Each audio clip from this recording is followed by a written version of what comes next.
Good morning and welcome to the Papyrus Global TV News Update Africa edition. I am Christiana Babayo bringing you the latest news and developments from across the continent.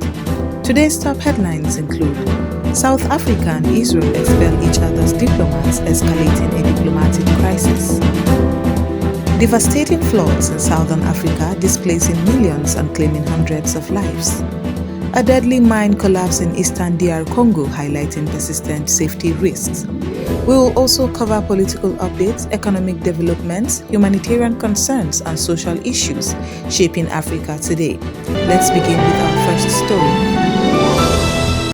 Diplomatic row between South Africa and Israel. South Africa has ordered Israel's Deputy Ambassador Ariel Seidman to leave the country within 72 hours after accusing him of violating diplomatic norms and publicly insulting President Cyril Ramaphosa. This dramatic move comes as South Africa continues its genocide case against Israel at the International Court of Justice over Gaza, which Israel strongly rejects. In retaliation, Israel expelled South Africa's senior envoy, Sean Edward Bindveld, escalating tensions between the two nations.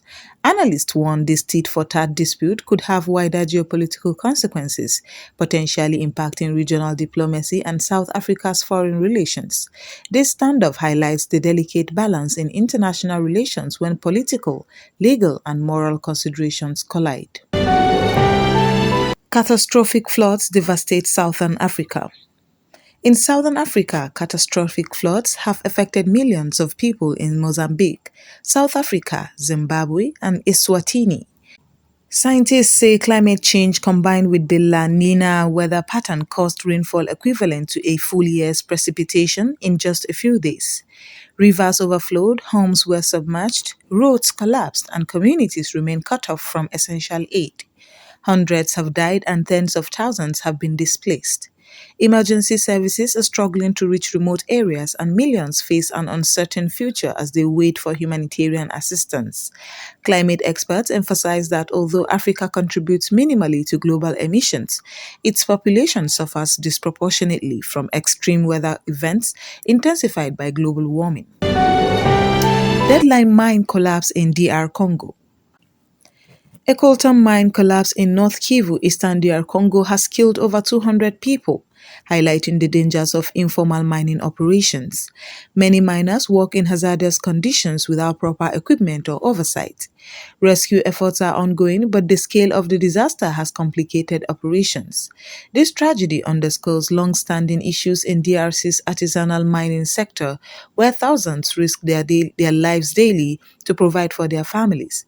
The incident has sparked calls for stronger regulation and improved safety measures in mining operations. Central African Republic confirms presidential victory 9:30. The Constitutional Court of the Central African Republic has validated President Faustin Archange Touadéra's re-election for a third term.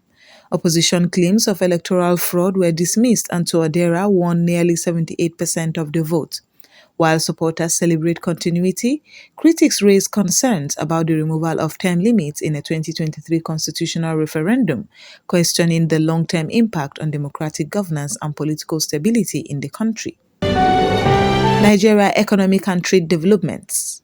Nigeria's Access Bank announced the second Africa Trade Conference in Cape Town, bringing together policymakers and business leaders to promote intra-African trade and investment. Meanwhile, Nigeria is projected to be Africa's top contributor to global economic growth in 2026, reflecting reforms and structural policy improvements.